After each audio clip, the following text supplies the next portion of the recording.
A week later, you must be kidding, right?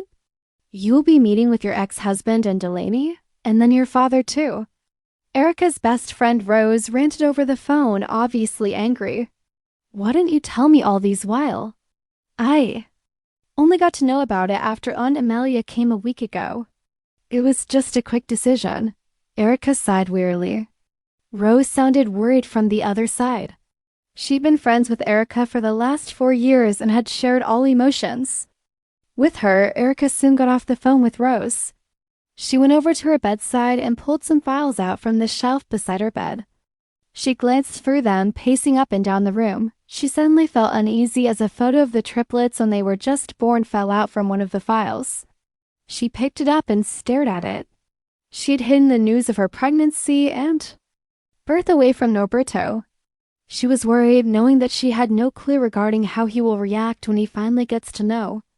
Her heartbeat quickened as she remembered the night of their conceivement. They all had a striking resemblance to Norberto, and she feared him taking them away from her when he finally learns the truth. Erica walked over to the triplets' room. She found them fast asleep. Her heart skipped a beat as she saw them sleeping soundly. She wondered what fate had in store for her. She was not willing to go back to Norberto, and she wasn't ready to give up her kids either. And then there's Richard in the corner, waiting to come into her life. He was the exact opposite of Norberto. She knew not to deny that she had a soft spot for him, but a greater part of her was unwilling to let him into her life at the moment. I'll give it some time. Maybe we can have a thing and see how it goes along the line, Erica thought to herself. She battled with the conflicting thoughts in her mind.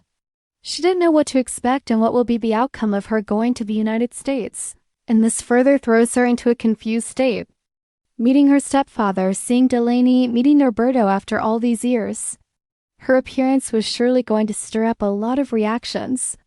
She reached out for her phone, which was ringing beside her. She looked at the screen and a smile appeared on her face, brightening her expression. She picked it up and with a gleeful voice, she responded to the person at the other end. "Good evening, Richard." Norberto buried his face in his palms, letting out a sigh. Another rejection again.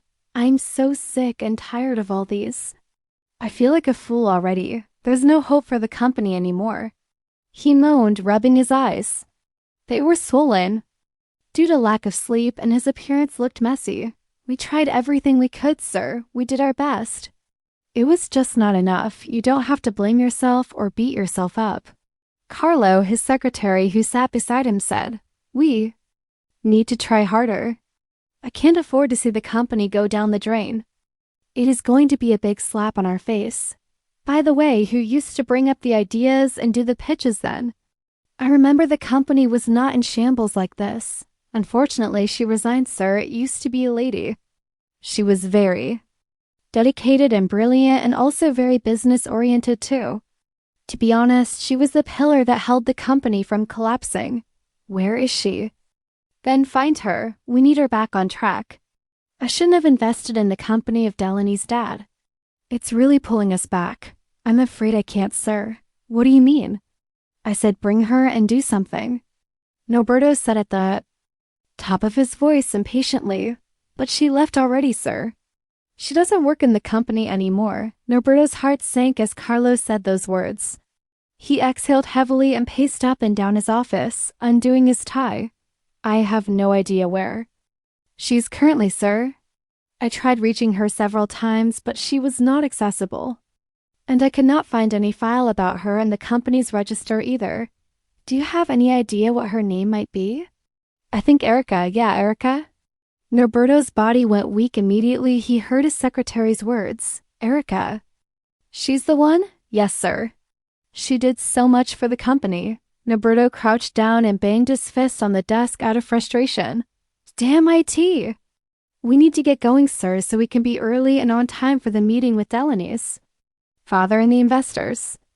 I am seriously tired and sick of seeing that man. He should better have something tangible to offer this time around.